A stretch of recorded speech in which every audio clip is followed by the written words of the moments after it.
Satyena labhyastapasa hyesa atma samyagyanena brahmacharyena nityam antaha sharirehi jyotirmayo hi shubhraha yam pashanti yatayaha kshinadoshaha shantihi shantihi shantihi.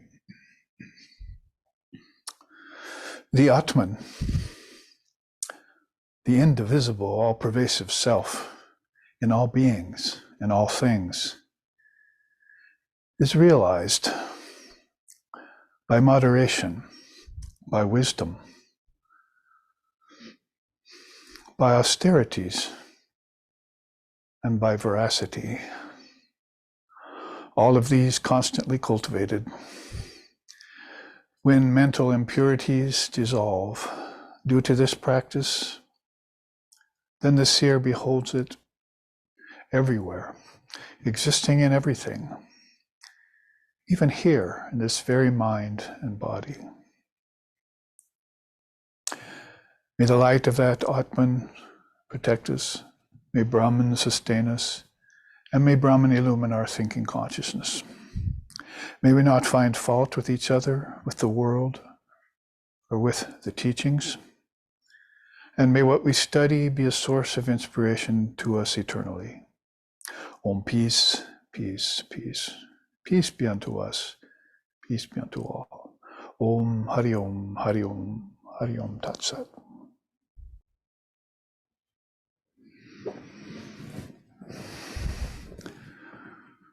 Very wonderful to be here again after that 2-week break, or was it 3? It's hard to tell these days. We were in a freeze in Portland, as you may have heard if you have been attending our satsangs, and had our retreat nonetheless, undaunted, and carried forth teachings on the 4 yogas and their synthesis, integral yoga, Purna yoga, as exemplified so well by Swami Vivekananda. And before we left, we had, I think it is 6 classes in a row on qualification in the Sanatana Dharma. That's been the name of this series, and it'll go for the Sunday and next Sunday and probably end at 8 classes, although I don't know if I'll be able to get to Buddhism and Advaita in by the end of next week, but we'll see what we can do. This week we want to try and cover those 2 darshanas that we mentioned and referred to several times with the new chart for this series, called Kundalini Yoga system and Vashishta's yoga. So there are many kinds of yogas out there. The main 4 yogas, basically we look at them as by practice, how they guide us by practice, and how we can synthesize them and become fuller, more mature devotees of Sri Ramakrishna, Holy Mother, and Swamiji, who are our particular ideals here, but how these 4 yogas would help all beings in all religions, as is instanced by the quote we've been repeating over and over again by Swamiji there. But of course, he's speaking about Indian scriptures when he refers to that, talking to his brother monks at a very early time when the Ramakrishna order was just very young. This amazing explosion of Jnanam mixed with the highest bhakti, and with a great eye to solve the practical problems of the world with karma yoga, and at the same time teaching us how to meditate deeply upon, as I just chanted, the Atman deep within us. That's particular to India, no doubt. And other yogas are mentioned by Sri Krishna in the Gita. Each chapter of the Gita is a yoga. But then we also have these 2 that are, odd man's out in the 4 yogas. You could call it the 6 yogas, the way we're teaching it. Kundalini yoga is probably the most attractive of the yogas to the Americans since the 60s, when beings started coming over. And unfortunately for Kundalini yoga, it was very sensational. And so they used it to sensationalize the system, chakras and nadis, nerves, breathing exercises, physical asanas. If you refer to the Vedanta, specifically the Yoga Kundalini Upanishad, which is an Upanishad out of the 108 Upanishads of Vedanta, you'll find out that it has much, much more to do with prana, mind, intellect, ripened ego, samadhi, and so forth. And that's Mother Kundalini piercing the central channel, which we will look at in one of the charts today, and shaking her. They call her Saraswati in that Upanishad, shaking her and bringing her up through the opening in the Sahasrara, up through the lotuses, the chakras, and headed for the Sahasrara, 1,000-petaled lotus at the top of the head. All very mystical, all very symbolic in a way, but an actual process. I'll try and end today's commentary and discourse on Kundalini Yoga with some specific quotes from Sri Ramakrishna about each of the lotuses. There's a time when I've always called him the greatest of all teachers of Kundalini Yoga in this age. And so when you read the Gospel of Sri Ramakrishna, you'll see that he is saying things like, there can be no spiritual advancements without the awakening of Mother Kundalini. So this is how important this is for aspirants. I would say in other religions too, the shape of all religions in the world today is not a very good shape. And we would say that also about Hinduism. Swamiji said that. So there are points of foment, the parts of religions that are still trying to remain alive and influence people positively. But if it's still based on these old superstitions that Swami Vivekananda was here to cut away from both Hinduism and Christianity, because those are basically the two main religions that he was faced with when he was alive. Of course, Islam was all around him in India too, and he had a sweet spot for Islam in some ways. But the conventional side of religion, nevertheless, really needs a sobering look at, and to see if we are, as Lord Buddha said 2,500 years ago, that's 500 years before Christ, if we are really falling into too much ancestor worship, too much ritualism, and if our meditation is just on emptiness instead of fullness. Sri Ramakrishna called that emptiness, that meditation in which you close your eyes and see darkness, that's immature formlessness. But that meditation where you close your eyes, see Ishvara, and worship Ishvara, God with form, and then after you realize Ishvara, close your eyes and pass through Ishvara as if he or she, Ishvari, was a doorway into formlessness. That's the mature meditation. So that's why we look at these 4 yogas that we looked at on retreat over the last couple of weeks, and we see how much they qualify each other. And that's a great word for us today. We want to qualify ourselves in the whole Sanatana Dharma. Are my eyes bigger than my stomach?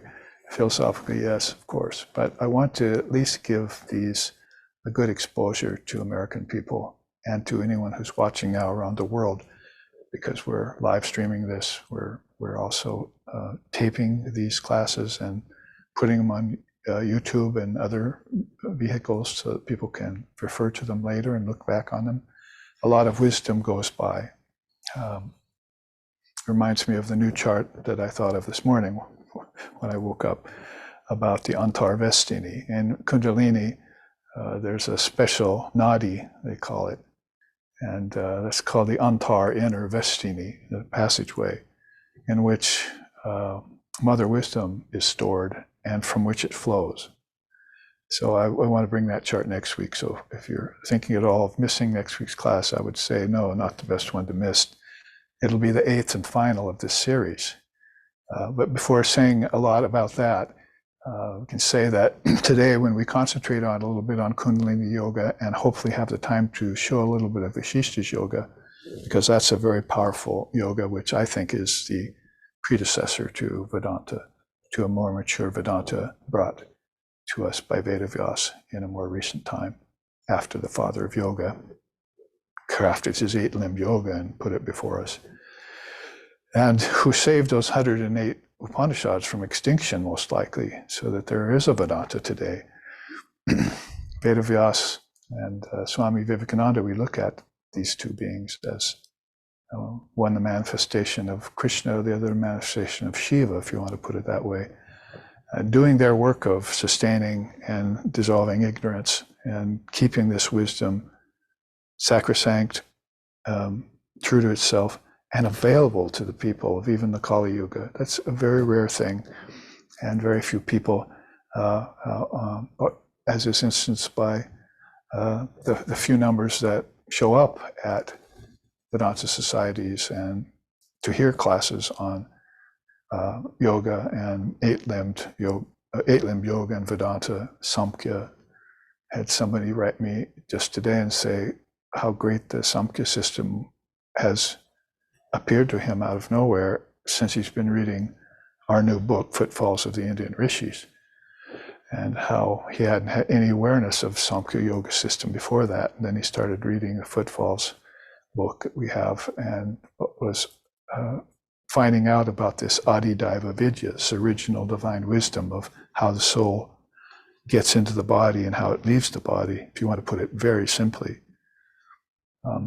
If you want to segue from that system into Kundalini, then you see that's how we awaken the Divine Mother of the universe to pass through this subtle nadis. They're like passageways. I mean, I was thinking when we give our retreats twice, 3 times a year, we often use a retreat site along the Columbia River Gorge. So the Columbia River is the largest waterway in the Pacific Northwest, and it comes out of Canada, flows through the Canadian Rockies. The source of it is Lake Columbia, and it's fed by 7, 8 different smaller tributaries, and it has some of the snow caps and ice caps melting into it. And so then out of Columbia Lake comes this huge river that has forged this amazing gorge that we walk on sometimes when we talk and when we're on retreat.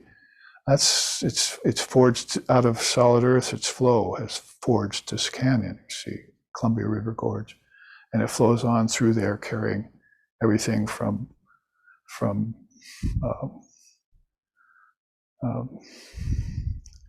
water borders and sail borders to garbage scows go up and down that river all the time. I've been up and down enough times to see it and grew up around it. And also flows right under the bridge of the gods, of all things, as if they're watching this great tributary of flow of power go by. So that would be a good metaphor that you could think about, because sun, ocean, those are good metaphors to meditate upon, good symbols. The river too, a great river like that is mighty Columbia. I think I even remember the river, there's 2 songs about the Columbia that I learned in school in Portland, Oregon there, that we were singing about it. So it's a very powerful river, and it just really shows us this flow of Kundalini Shakti, how it works on the inside, that it comes from this reservoir that's always fed by Mother Wisdom, and then it flows and it creates nadis. I mean, in the physical earth even, you have to think about it, say, in the terms of the human being, you'd think about it in terms of a baby. So it's born, and it doesn't have a very intricate system yet. So blood has to flow from a tiny little heart and start creating blood vessels in the baby itself. So it's forging through flesh and muscle, sinews, bones are being still formed, growth is happening. And that's how vessels are created in a physical body when it's first so young. So in the same way, you can look at that in the human being, you can look at that in nature. You can also then use those as symbols or metaphors for how Mother Kundalini is flowing and opening up channels in you as a spiritual aspirant to take you beyond nature and beyond the human body. Those things are just metaphors only and symbols. But this opening to inner life is what Kundalini Yoga system focuses upon all the time. And it knows that there are inner cities, that there are inner lands. They call them lokas. They were called They're called chakras. They're called by different names in India in earlier times by illumined rishis who had seen them in meditation. So that is kind of an introduction to the subject of Kundalini's most specific and beneficial facets. What we heard about from teachers who were coming some, 70, 80 years or so before or after Swami Vivekananda appeared in 1893 at the Parliament of Religions, and we started hearing about Kundalini system. And he didn't make a large comment on it as a system. He just knew that everything he learned from his great master, Sri Ramakrishna, was very specific to direct spiritual experience of Kundalini in him. So he used to say, Divine Mother Kali, she's my special thing, he would say. So you knew that he had this awakening through the grace of Sri Ramakrishna, and that his nadis were open, and he was plugged into the Antar Vestini, this receptacle of knowledge, mother wisdom, that was stored deep inside the illumined human mind, or the original mind, and that he was always drinking from that well of wisdom, drinking from the mountain stream, as it said. And then he would use that as a fresh source to do all his classes, all his lectures, and teach all his students that were interested in Vedanta. Those were the early heydays of Vedanta. And then some souls got very interested and serious about that, and then some Ramakrishna orders started to form, and Swamis started to be brought over, and then centers were built in the different countries. And without us even knowing it, we were getting a direct transmission of Kundalini Yoga through this living master, Sri Ramakrishna Paramahamsa. And then later on, we're waking up to some of the terminology and meditating and contemplating it. Maybe even our meditations themselves were on opening the chakras, as they say. And so, talk about water going down a river. There's a lot of water that flows by the Bridge of the Gods every day. And some of that water that flowed by us, that wasn't noticed by us, were some certain facts, salient facts around Kundalini Yoga system that were not being given by opportunists who are using spirituality for their own gain. And that's why I put out that book on Kundalini Yoga myself, so that we would remember the precious origin of the system back in India, and look at the great teachers who taught it. So again, with that as a preamble, we're looking at the rest of this class to see about Kundalini Yoga, what we can pick up to qualify ourselves. Again, a very wonderful word. Just think of this as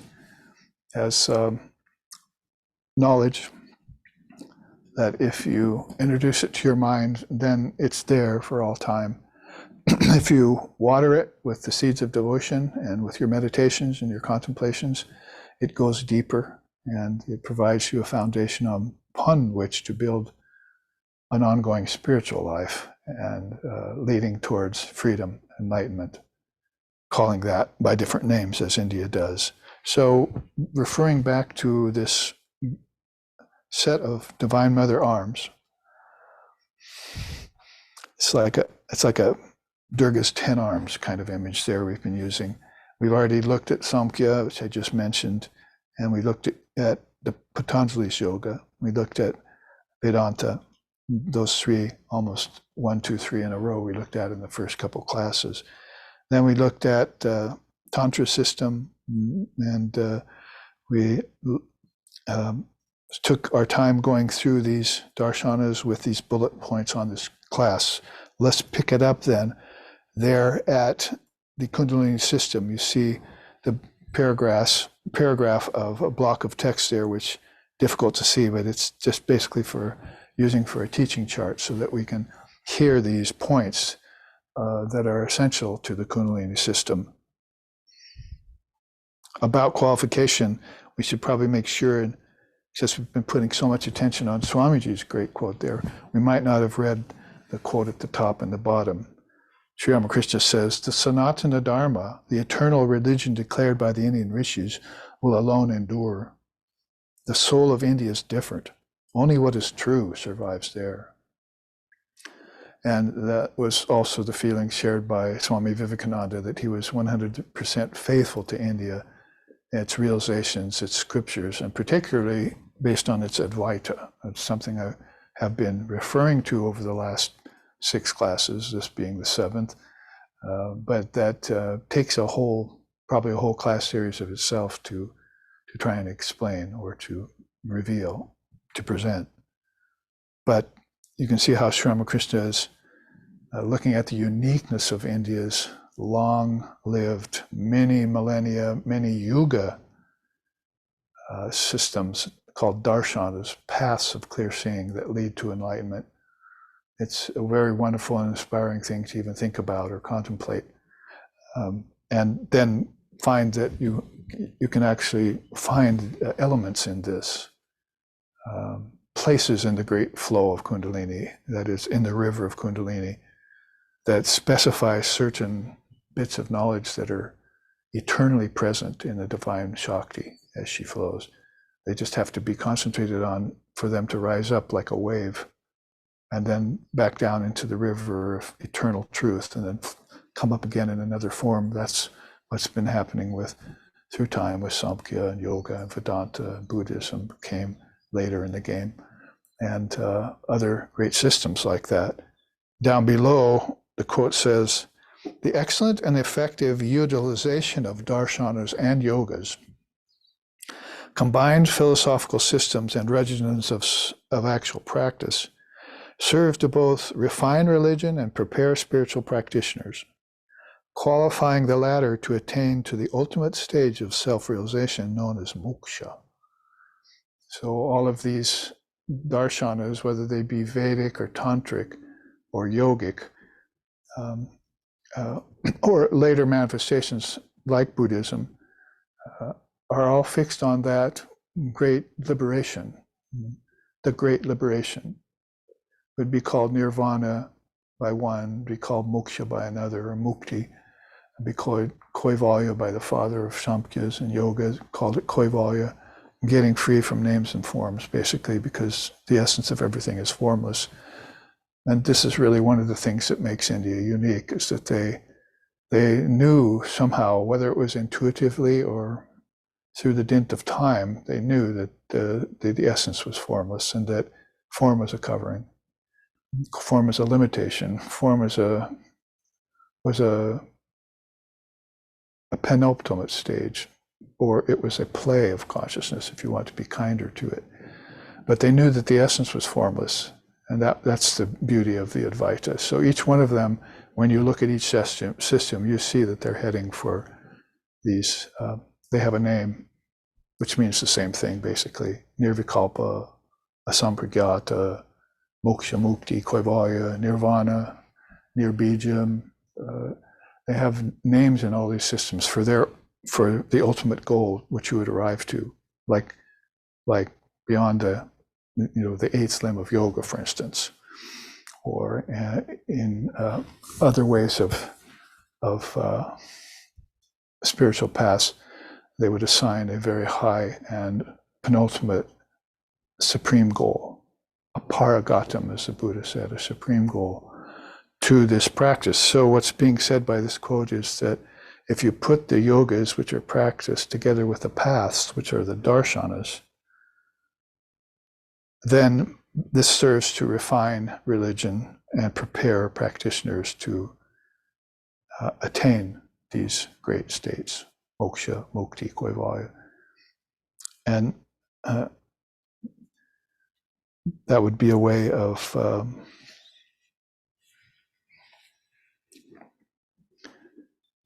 to bring it current to us today, and at this time, is to enlighten ourselves, at least intellectually, about the presence of these teachings and the power in the words and the goal. and the way to reach it. Like, will you reach it through love? Will you reach it through wisdom? Will you reach it through selfless service? Will you reach it through non-dual meditation? Or maybe try all four of them and try blending them like we were talking about at the retreat recently. Kundalini has its own way of sharing this. You can see here the first bullet point then as we enter into it. It moves to awaken Kundalini power and manifest it consciously at all levels of your being. So that's, of course, what these 7 chakras would represent, although there are several representations to that symbology. So you want to awaken Divine Mother and then have her manifested. It's like lighting up a dark room with some light that you just brought in. Lighting a lamp is a good metaphor for that. Bring that light out, bring it into the dark room of the mind, the unawakened mind, and then behold everything that's there in the light. And so she's going to be the light of spiritual power. Sometimes they call her dynamic energy of Brahman, or the Shakti of Lord Shiva. Second point there, offers an intense practice to effect purification and opening of channels and centers. So that could be called Nadi yoga. I think we have another yoga that we can think of. So again, like the quote we just said, combination of darshanas and yogas. When you think yoga, you might think 4 yogas, but then when you think yoga further, you might think 18 yogas in the Bhagavad Gita. Think a little further, you might see Kundalini yoga, and under the heading of Kundalini yoga, you might say Nadi yoga, the path to God through sound, through vibration. If she's not vibrating, which probably she's not consciously vibrating in very many souls on earth today, then you want to make her vibrate, because her vibration is from the primal vibration of the word, not from the vibration of mediocre thought or gross thought, but from this higher intelligence. Her wisdom is stored in a very deep storehouse of wisdom. That's what I just called Antar Vestini. Kundalini Yoga also offers an intense practice to effect purification and opening of channels and centers. That's that Nadi Yoga. She also works to refine Mukhya Prana and Prana and psychic Prana to bring forth higher wisdom. And this is called, when it refines itself from Mukhya Prana, it results in Ojas and Tejas.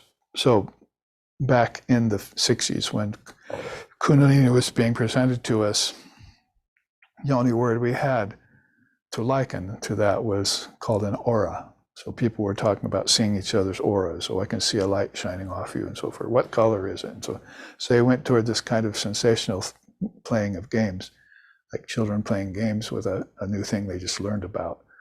And very, very often then passed over the practice of it that leads to actually having it manifest in you. You see how these connect. You want the Kundalini power to awaken and manifest consciously at all levels. Then it shines out of you. And then from that shine, you can go into the company of other people and share that light with them. That's Ojas and Tejas that's happening. So you couldn't probably go very deep with the word aura. You just say, oh, they're shining with a light. It's got a halo. But nobody's telling you what it does, how it got there, or that you should have it, or how to get it. See, so this is how shallow things are in today's assessment of great words, great statements, great scriptures, and great rishis that have brought them to us. We've got to go much deeper than that.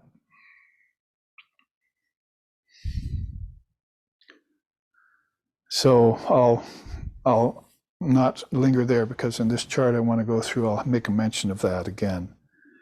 The fourth point here, and we can wrap up that part of the chart, is that taken in conjunction with the Upanishads, Kundalini opens higher centers to afford samadhi. And that's where this chakra yoga would come in. So you can see there you've got Nadi yoga, you've got chakra yoga, and you've got the Shaktipat, the awakening of Kundalini itself. Those would be key words if you went to a person who, without knowing anything about the system, then you'd have to find out what Shaktipat is. And then pretty soon you'd wonder why you're feeling the effect of that Shaktipat and how it's manifesting in you as light, that somehow she's been touched. You were touched by one of her children, and then she touched them, and then they touched you. And then all of a sudden you feel her power in you, and that's the awakening of Kundalini Yoga in a simple way of saying. And then you become aware that there are different levels to consciousness. Maybe you could say these chakras represent different levels. Then you can look back in your earlier studies and see that, when I was just very, very young, a child, and my knowledge wasn't available to me yet, or I hadn't learned it yet, then I felt very much attached to the earth, and nature was my home. Then I heard Christ say, birds have nests, foxes have holes, but you don't have any place in nature. And then I started to doubt that maybe nature wasn't the ultimate goal here, and that I had been born out of nature, apparently, and I hadn't yet found out that nature had actually been born out of me, because I hadn't awakened these three centers yet. See, at the retreat 2 weeks ago in Portland, in freezing Portland, the late snow there, one of the points of Jnana Yoga, do you remember, on the new chart we had there, which was that the Purna Yogi awakens these three chakras. So he opens up the heart and then opens up the throat chakra, Agya, Vishuddha, and then the third eye chakra, Agya. And then you hear Krishna saying, most people don't see the Lord as he comes and goes into bodies. They don't see him in the living. They don't see him in the dying. He moves around and takes the mind and senses with him from and to the bodies, like a wind carries scents to different sources. That's right out of the Gita, you see. Well, that's just Kundalini Yoga right there, right in the Gita. So if that happens, then he follows it up by saying, but they see him move. That's her, right? That's Kundalini. They see her move. Who opened this eye? Utkramantam stiti vyapi bunjam. It's a beautiful quote in Sanskrit in the Gita. So you wouldn't see anything but a body moving, or eyes rolling, or mouths eating, or feet walking. You wouldn't have any idea why that's happening unless you awaken to her presence in you. Then you'd see what makes this happen, how she animates all things. How? First with her prana, then with her mukhya prana, then with her psychic prana. And now you're beginning to know that there are rivers flowing and canyons are being formed by them. And it's not just a baby having to form a body and grow through it with a flow of blood and energy, but it's happening in nature, and it's happening particularly in your divine nature. That's where you've been headed all this time. You can't get enlightenment in nature, and you can't get enlightenment in the body. So you're just using these vehicles that you've manifested by this power to awaken yourself to the fact that, as I chanted, the Atman, existing in all beings and all things, is awakened, is manifested by knowledge. This is informed knowledge.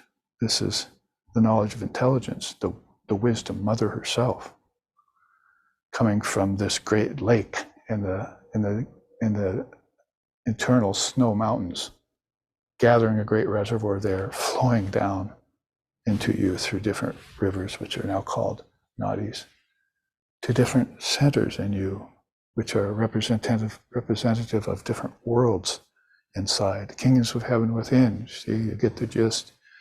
And this is where you came from, and this is how you're moving, and this is how you're going back. This is evolution and involution of the spirit, of the transmigrating soul. And there's still to know about the stable. See, what does the river flow on? Where does this reservoir rest? What feeds that reservoir? It's like saying, oh, mother, what do you see in your meditations? See, oh, meditator, become the goddess. That's the main reservoir that you came from and that you're going back to. And the whole movement of coming and going, quote Vivekananda, utter nonsense. The soul never moves. It's always stable. So you're still in a system of practice that's showing you how the soul moves in the best of all possible ways. Back to the quote at the bottom there, right? When you put together yogas with darshanas, there's no way you shouldn't be able to awaken in one lifetime. So that if you hear the word Kundalini, it sounds like mother to you. See? Sounds like mother. If you walk into a room of children and said, mother, they'd all shut up and listen for a second, you see, because that's a primal word.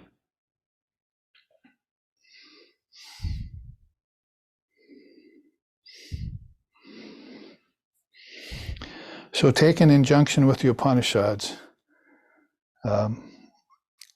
She will open higher centers in you to afford samadhi.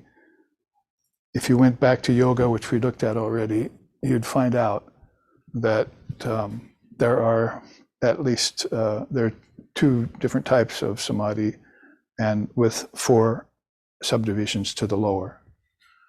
And then, so you already know about samadhi. So you've heard about it already, so you're having it, see, is the perspective.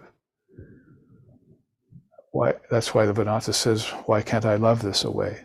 Why can't I become this?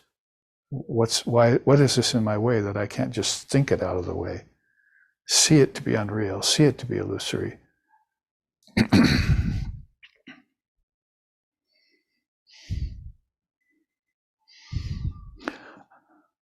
In the time that we have this week, let's look at this old warhorse quick, and I'll go through it quickly because it pertains so much to Kundalini system.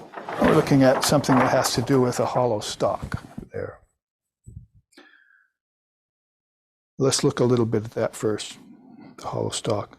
This is the mystical expression that it's used in here, like words chakras and so forth.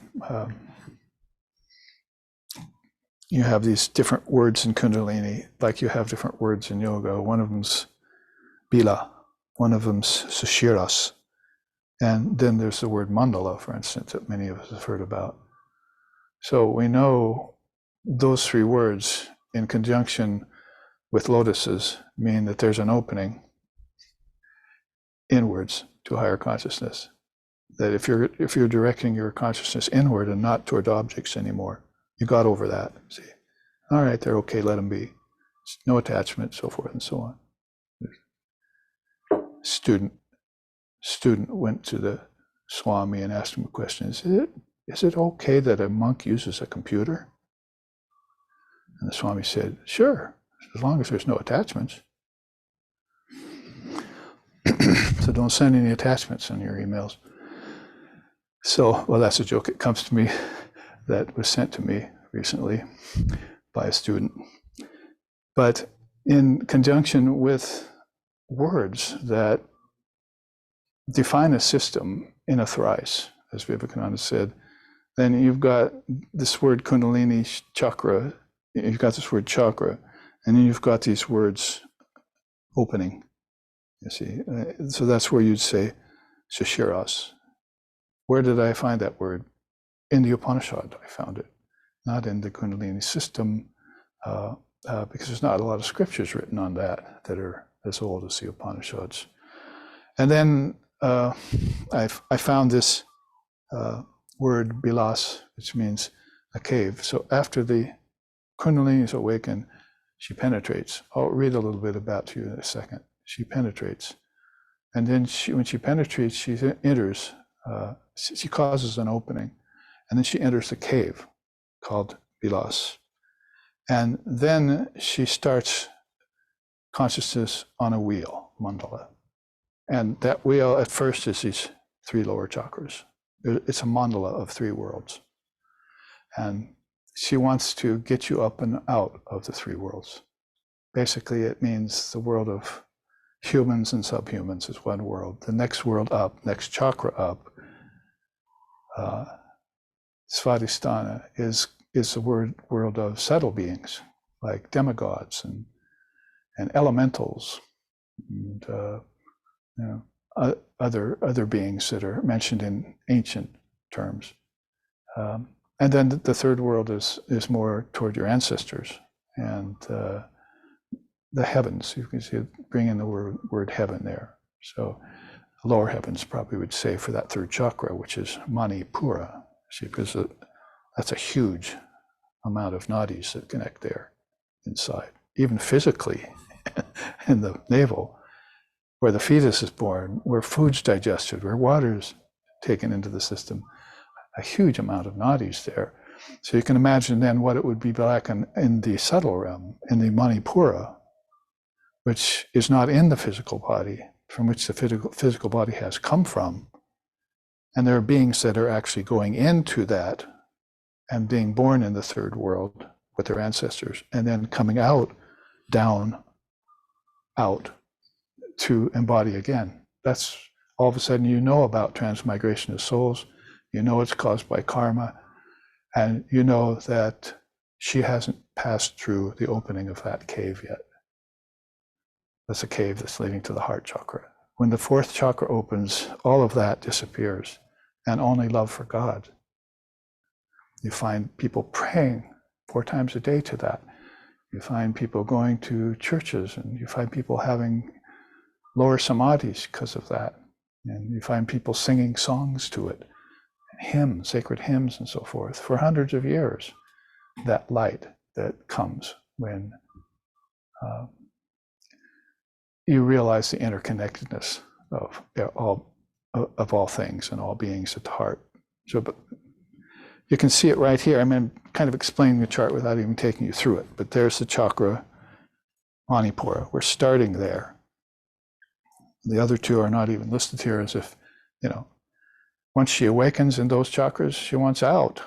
She wants to take you out. That's the whole purpose for awakening her. Otherwise, she stays sleeping. In ordinary beings, she just sleeps. That's why they have the Atman in them, just like us, but they haven't awakened to it yet. There are even good people amongst them who haven't awakened to higher things. They're content with the earth. They're pleased with the world. They still have desire for the world, but as soon as that disappears, Holy Mother says, that's your last lifetime. Because then she's awakening. She says, oh, this soul is ready to move out of bondage to air, earth, fire, water, and ether, to touching, hearing, seeing, sensing, smelling. They're ready to go beyond that. So here we go. Grab onto my skirts and grab onto the tiger's tail, and let's make an opening, shiras, in this lotus, and create a new cave, biras, there. And you can start on a new mandala. You see, there's a mandala that goes from there to there. You see.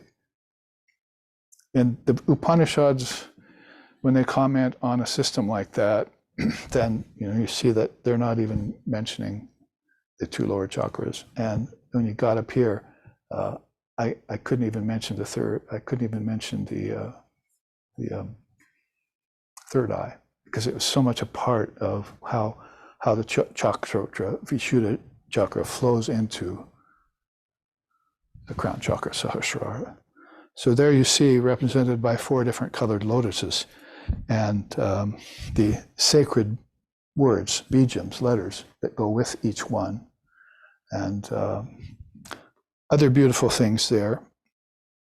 When that heart opens, as we were just saying, that's the opening to the Atman, because where does the Atman dwell? Deep within, where the 100,000 nerve endings meet, like the spokes of a chariot wheel. At the hub lies the Atman. Ara eva ratanabao samhatra yacha najaha sa eshon chastarche buhuda intelligence jayamanaha is awakened, victorious there. Omi cheva jayatha. Meditate on Om there, because that's what's drawing you from the heart to the throat, to the third eye. It's this amazing sound. See, the psychic prana has by then gotten under your control and is taking you there. Here's another designation of those chakras, this time including all 7. What else to say about this chart? I think we read these quotes at the retreat. I'm remembering.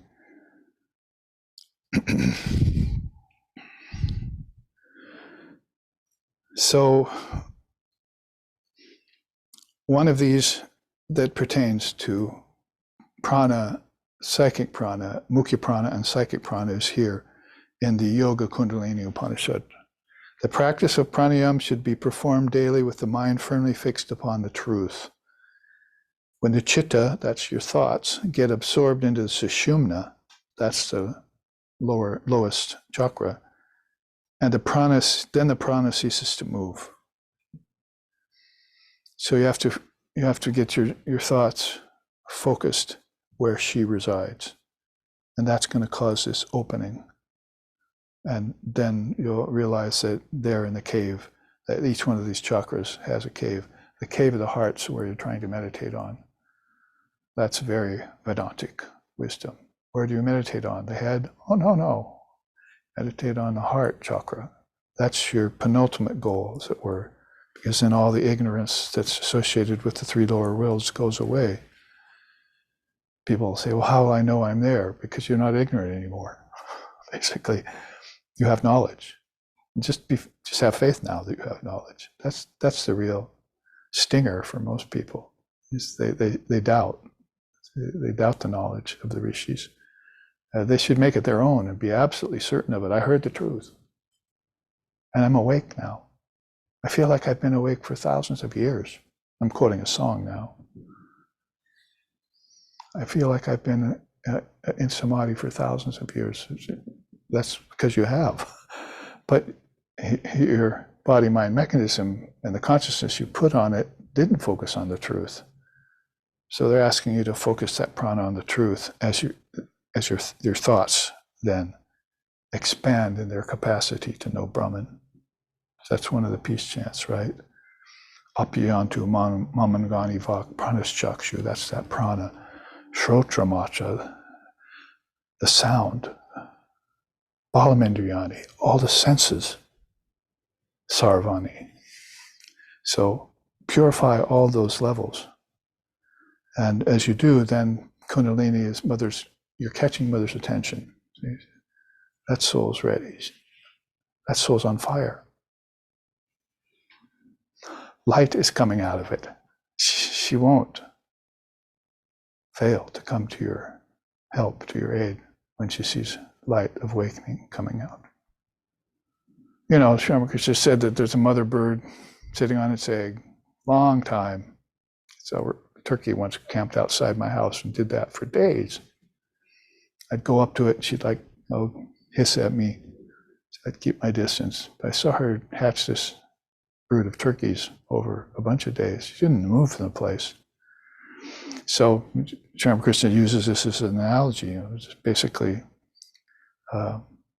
when she gets off every once in a while and listens if there's any scratching inside the egg.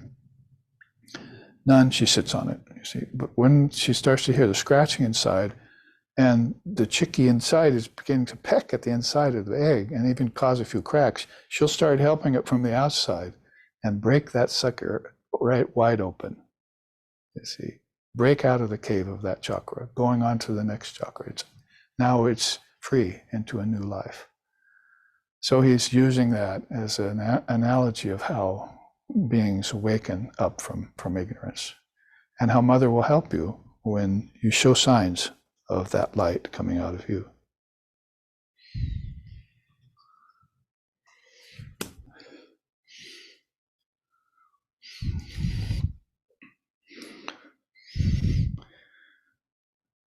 In the Upanishads, they tell you about 10 steps in Kundalini Yoga.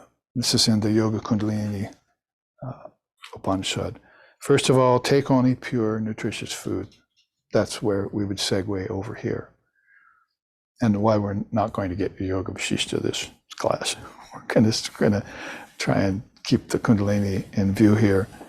Take only pure, nutritious food. Then sit in only a single posture, ekasana it's called. Choose a posture, sit there. Pierce and open the Sushumna. Now, of course, this is totally concentrated down from the Upanishad by me to these 4 or 5 word points. I could read you some of this, but take some time. But basically, this is what you want to do as a slim down practice. Pierce and open the Sushumna. So this is, you're envisioning this, that there's an opening, shiras, been made. It happens between here and here. There's another Upanishad that quotes that very same thing. Then control the breath and practice Sarasvati Chalana. You shake her, you breathe with her in mind. Call her up, in these different ways to rise up and pierce that chakra. You're thinking her all the way to the top of the head. Then take the Kundalini up from the navel. This is where the Upanishad starts, you see. That's Manipura. So take it up from there take her up from there into the heart. Bring prana to the heart. Then practice Sahita Kumbhaka. And there's a long explanation of that in the Upanishad that's very detailed. Then master the 4 piercings. Also a beautiful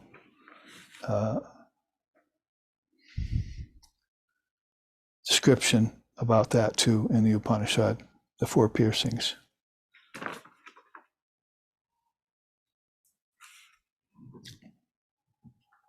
Then practice the 3 bandhas. That is how to release yourself from bondage from these 3 different places, and then penetrate the 3 granthis. So those are there as Rudra, as Brahma, Vishnu, and Rudra Granthi, they're called.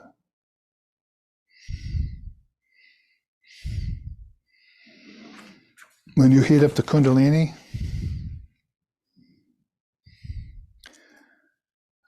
and stir up the wind, Vayu, extend the wind in the mouth of the Sushumna, you will pierce the Brahma Granthi formed by Rajas, restlessness, and flash at once like lightning into the mouth of the Sushumna.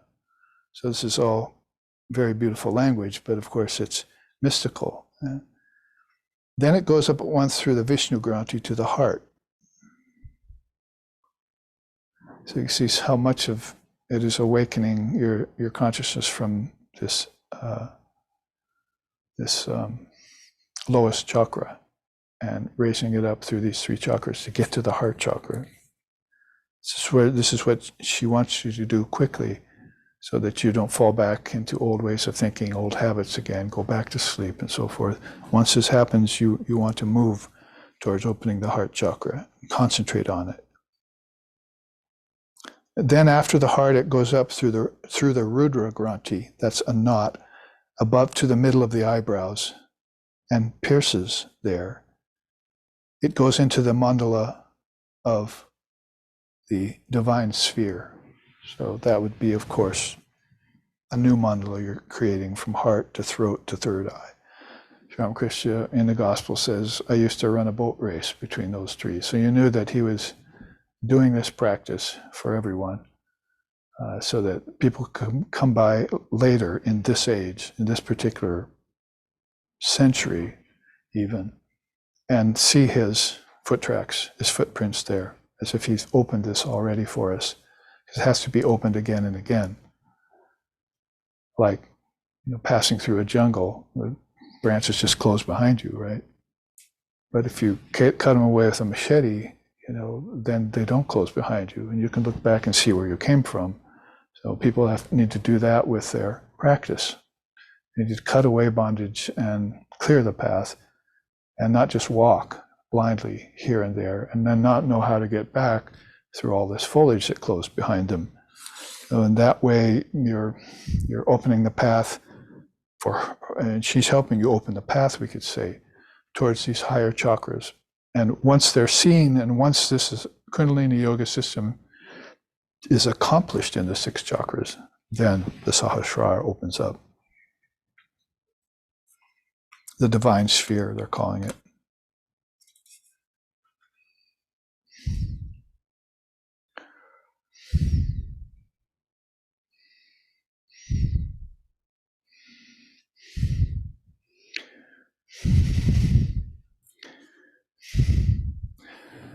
Through this practice, the mind in its thoughts moves beyond sensual objects and is restrained at the higher centers. The novice enjoys this high state, attains peace, and becomes devoted to the Atman. Then Kundalini assumes 8 forms of subtle Prakriti and attains Shiva. It circles him and dissolves herself into Shiva. And it talks about the 3 divine bodies after that. So a lot of, I'm only referring to it briefly just to give you some authentication of systems like this that have been concentrated down, so we can hear a few of these important words and have something to contemplate on when we look at a system like this. Those 10 points run through this Upanishad. So rather than just leaving you with a Kundalini system that's probably been reduced to asana and pranayama, without any mention of the higher practices and the wisdom and the mother herself and how she assists the soul, we refer to an Upanishad look at. You can look it up, Yoga Kundalini Upanishad, and you should also read the Gospel of Sri Ramakrishna, where he talks so much about the chakras. I can share that with you if there's time today. So basically, if we go to this chart now, having contemplated that,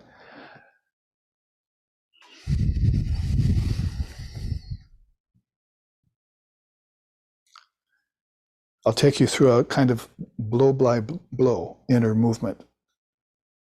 So first of all, we want to, as it's said here, know that everything is attained through food first. Brahmarpanam, Brahmahavir, and so forth. So if this food is blended, just simply put, if it's blended with mantra, and there's a lot of things to say about both that we can talk about, but just as a support to your practice, just say that put food together with mantra. That's all. Bless it. Bless it with powerful words given to you by the scriptures and by the rishis and by your guru. And you can almost just wait for the effect to happen after that. People have had awakenings, made openings in the Sahasrara, or in the Sushumna, in the central channel, just by this practice of observing pure food and offering it to Brahman, offering it to Mother, I would like to say there. And because this is what, interestingly enough, what Lord Vashishta says about it, and we were just talking about how we might not have enough time this week to get to Lord Vashishta's teachings, but here's his quotes already. The mantra uttered in deep meditation, when blessed by such sacred words, renders pure food into prasad. And then that sharpens the senses, turns into mukhya prana, and maintains life in the body, but should be invigorated by the ingestion of pure food so that ill health won't result. So that's food with mantra turned into prasad, and mukhya prana starts then moving the soul inward to these centers, causing this opening. And if it's not there, and if prasad is not there in eating, acting, and thinking, she's hands off, you see. It'd be like, what's a good analogy of just walking into a den of brutes? Oh, nothing going on in there, kind of thing. So if your food, your acting, and your thinking hasn't been turned into prasad, she's not anywhere to be found. She's particular in that way. And that's why there's a natural filter here. You can say, well, why is there a Brahma Granthi there that I can't get through? Why is there a Vishnu Granthi here that my ancestors can't get to the heart? Why is there a Rudra Granthi here so that beings can't reach the highest realization? Well, it's pretty obvious that when people are ready, then they have, by the thousands, reached those higher states.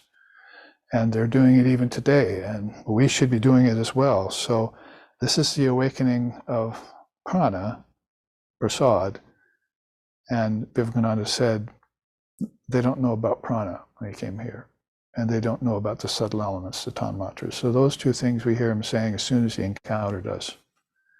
So then we better find out about what prana is, because you can see how important it is.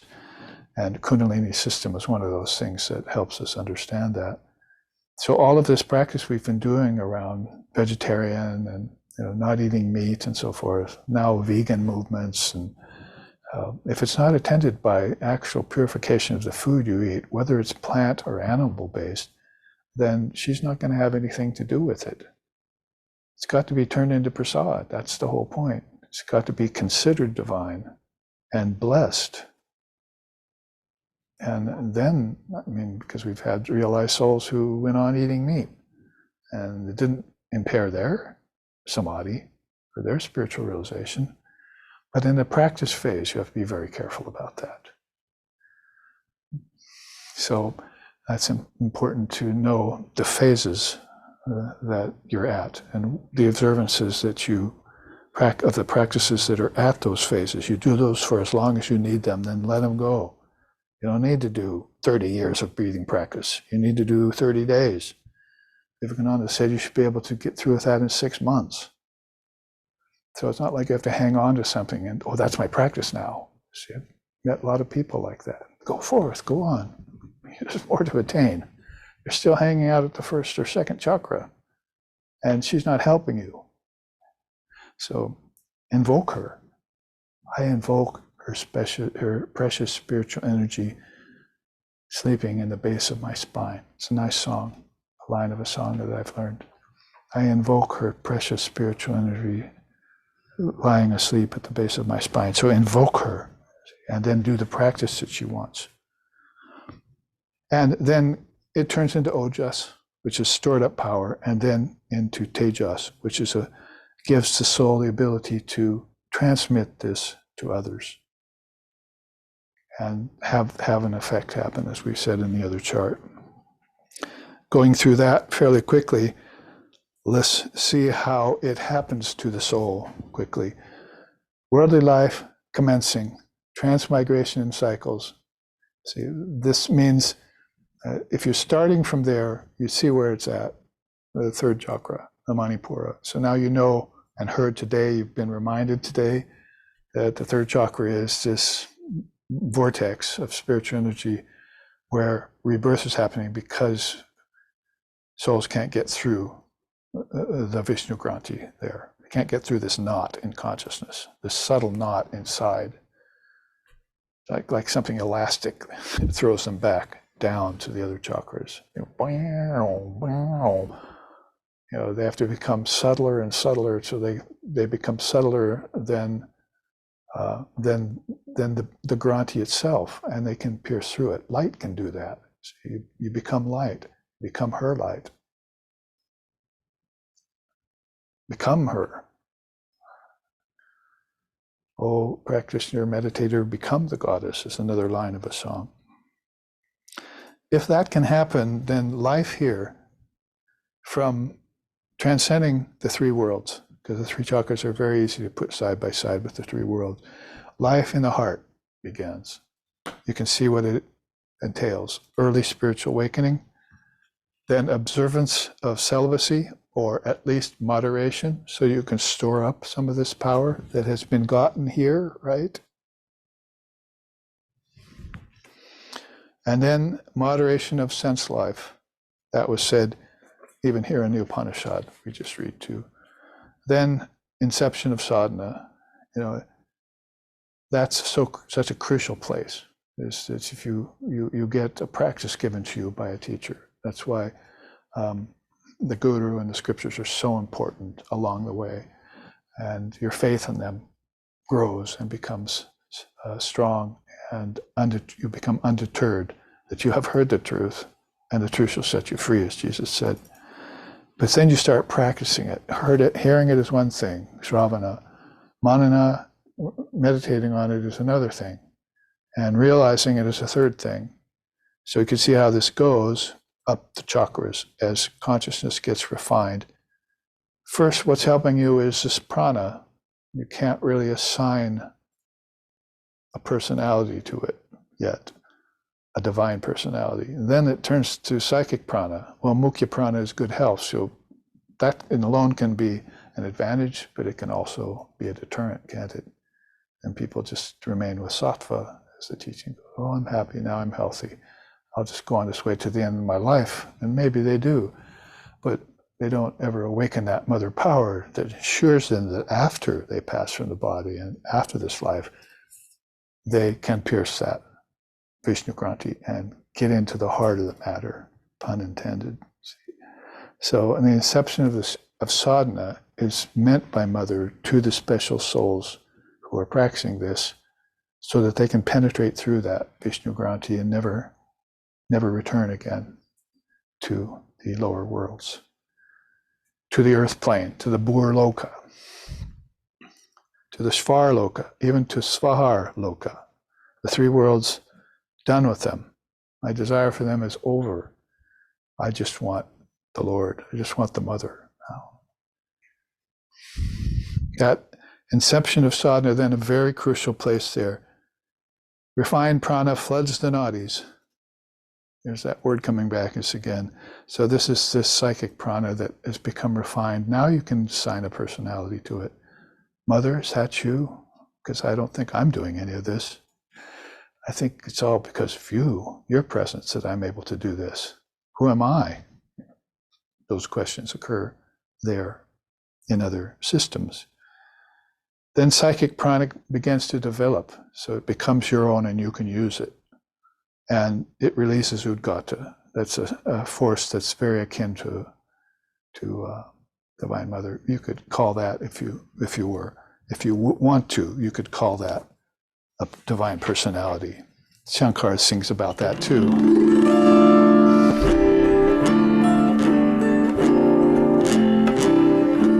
He sings about this very march here.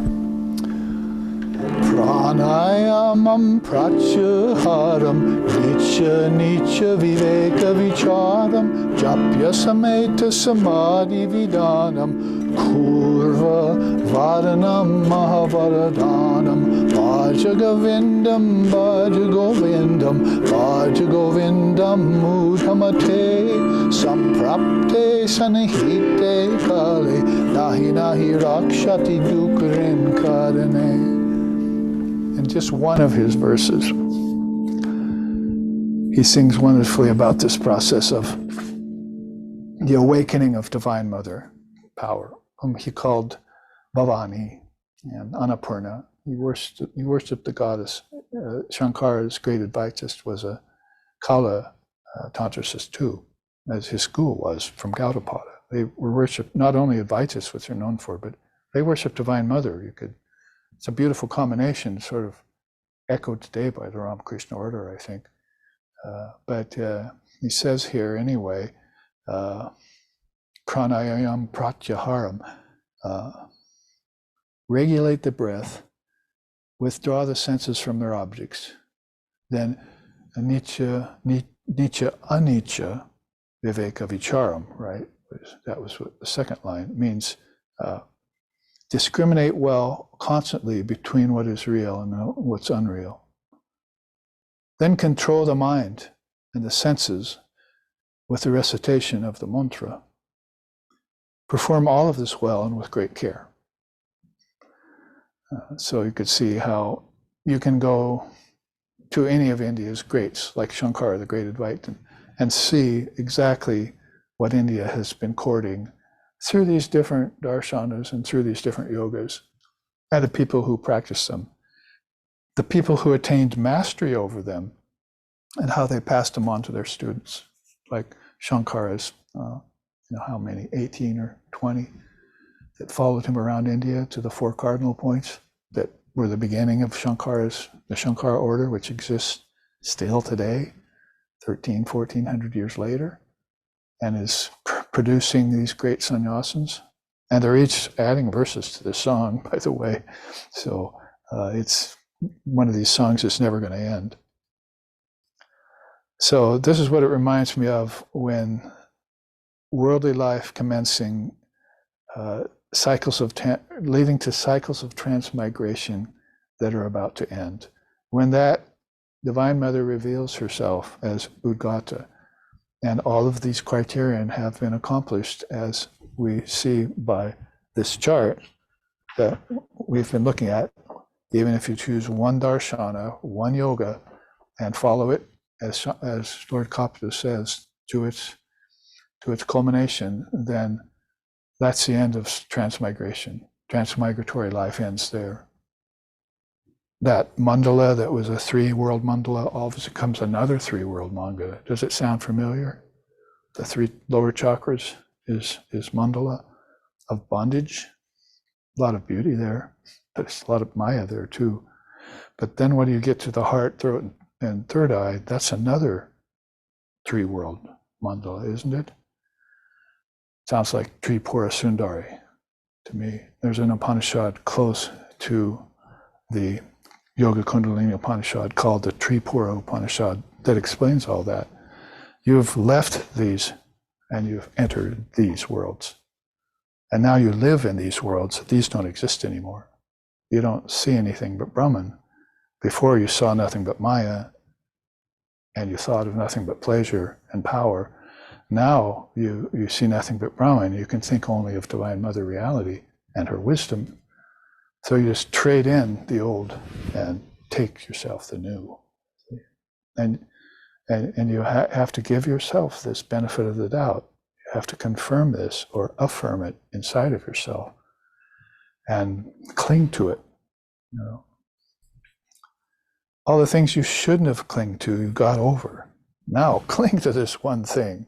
You see, you have a right to be attached to her. It's the best thing for you. And she will take you to the highest realm. There's more to come. So when cycles of transmigration end, then spiritual life proceeds. Devotion matures. New karmas don't form anymore. Funny that karma, you can see how long karma exists in the soul. It still has to be dealt with. But then the ability to concentrate comes along. And I would say that here's the pivotal place in this lower cycle, inception of sadhana. I would point to that saying, that's, if you do that, you have a daily practice and you keep it up and you intensify it, there's no way that you can't be free in one lifetime. And the pivotal place here, I would say, would be the ability to concentrate. Because if the mind can concentrate, particularly on divine reality, on thoughts of reality alone, as the Upanishads say, then the culmination of yoga and all the darshanas and what's called moksha, mukti, kaivalya, nirvana, sampragata, nirvikalpa, all of that will come to you, come to the soul. Ability to concentrate, as the father of yoga tells us, culminates in ability to meditate. You might have been meditating for 10 or 20, 30 years or several lifetimes, but you hadn't held the high perspective yet about yourself. and refined the prana and found her. So the meditation didn't seem to get you enlightenment. How many people are talking about that? Not only householders, but monks are talking about that. Oh, I'll never get enlightenment in this lifetime. And they quit the world to do that. So why isn't it coming to them, full maturation of meditation? So you could see a system like this offers you some answers to those questions. Maybe intensification of yogic fire, what Vivekananda talked about, has not happened yet. So that living intelligence, that is Divine Mother reality, that is stored in that antarvestini, that special world, a special chakra inside, a special nadi, a special nerve. Haven't found my way to that yet. So propitiate the Divine Mother, ask her to open you to that. See, where's your most precious abode, Mother? In a beautiful song. Where's your most precious abode? And guide me there. When that yogic fire intensifies, then old karmas die. So you can see it. It's very nicely put. At one point, you stopped forming new karmas. You see. So now that weight is off you, and you're not adding more weight. No more gloom on gloom for you, as Vivekananda says. But you had to go a little bit further than that to get back into the subconscious mind, or these deep pockets of the deep sleep mind, in order to burn the seeds of karmas there, old karmas that had brought you back in this lifetime. Talking to a doctor just the other day, I was saying, he was saying, I think there was something not right with me that I was born here. I always feel like my birth was not a good thing to do. I've had a great life, but I still feel this lack. You see, like it's sort of a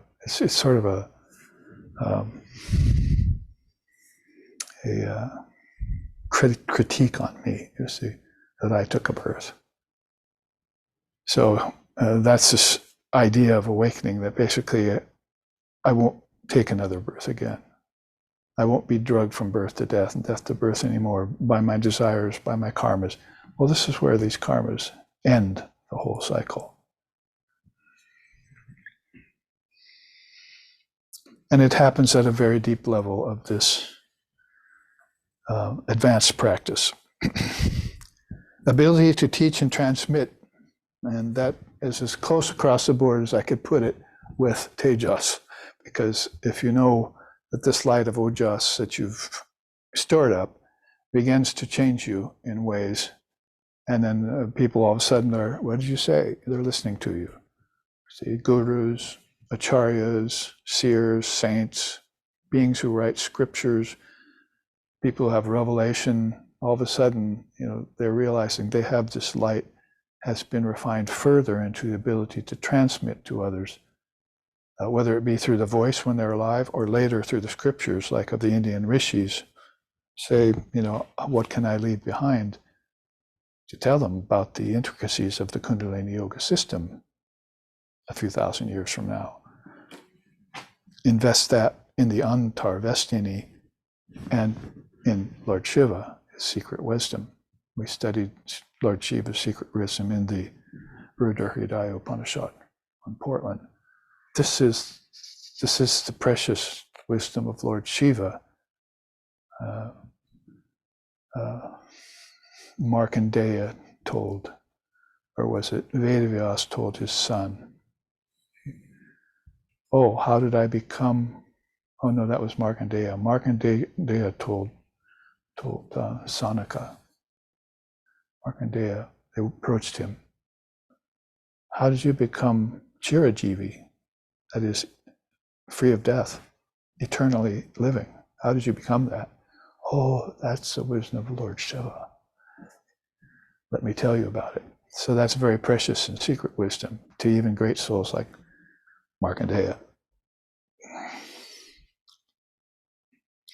transcendent experiences begin to happen, who better to look to than Sri Ramakrishna and the Gospel of Ramakrishna to understand that?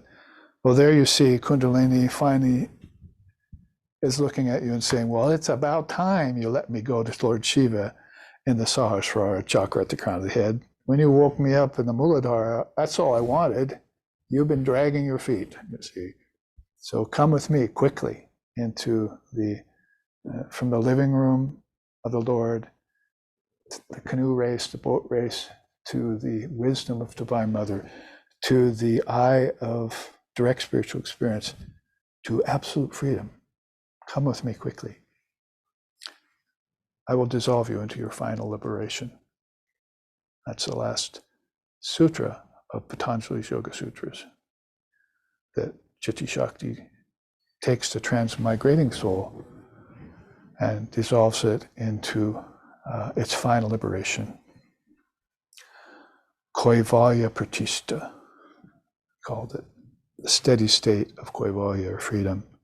So there we had that, and this was an old warhouse. I mean, I can look here and see it. I can look on the wall of our kitchen over there in the ashram and see it, because that's how, and it's number 3 in my charts. So there it is, number 3, little sticker there. So you can see how important it was to me when I first started out 365 charts ago, 385 charts ago.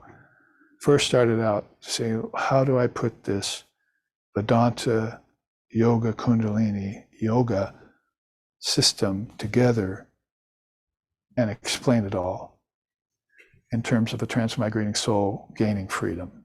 And so that, I hope, will be appreciated and benefit practitioners as they go forth on this attaining of the goal of all goals.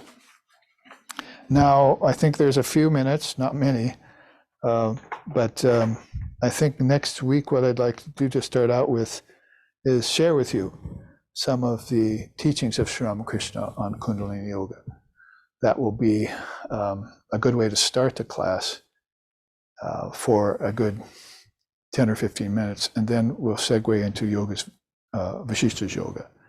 And he's already been brought up in this chart, some of his quotes, like how to put food with mantra, how important that is, that your food becomes something special to you all of a sudden, instead of just eating and that's it, enjoying or pleasure, or doing it unconsciously, or and not bringing any consciousness to the act, what to speak of the ingredients of the food itself, how important it is just to put the mantra with it. Oh, I got a mantra that purifies my food. Great, can I have that too?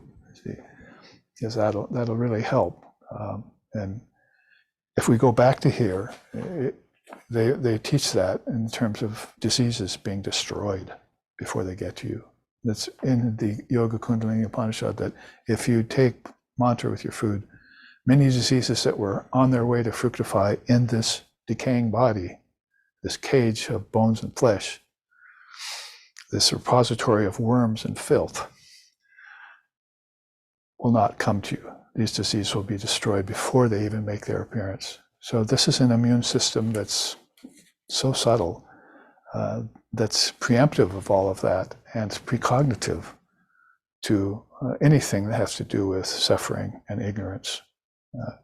You think it ahead of time before you're even born. You bring it with you into the body, with your mind. So this is a beautiful way of thinking about it too. So I think a good place to end, we'll finish up the Kundalini system with Sri Ramakrishna's teachings on it. I want to reach you his experience next week of encountering all 7 chakras. It's just brilliant. So he took it up, to do this for us and left us behind these teachings on it. The grand master of all masters of Kundalini Yoga system, and the most prominent, certainly, in anyone that we've heard or seen in that system in hundreds of years. Who else has taught it?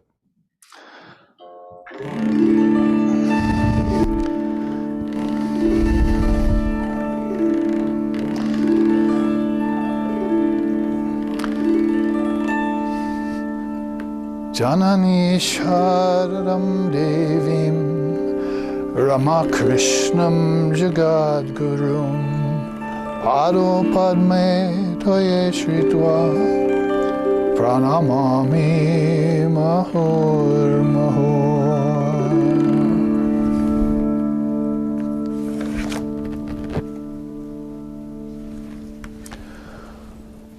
Swadharma Shreshtitam Sagarvam Shamsatam Jananam Drishtata Tvayaiva Bhajaho Swadharmo Vairiko Yagardo Darshitaha Viveka Lavandate Prabhate Pranjalihi Narendra Shashave Narendra Yovane Narendra Kridane Narendra Shikshane Narendra Palane Narendra Yarpane Viveka Nandate Prabhate Pranjali.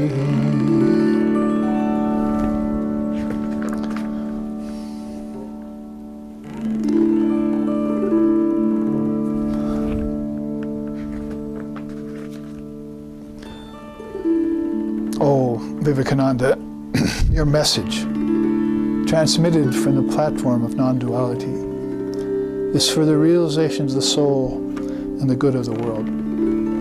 By reinterpreting and coalescing the four yogas and making them accessible and understanding to humanity, you have destroyed the foundation of ignorance in this age and have ushered in a new era.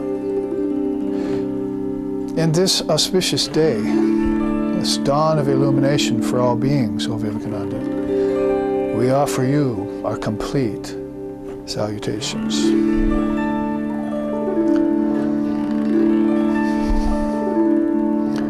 Om Shanti, Shanti, Shanti. Hari Om Tat Sat Om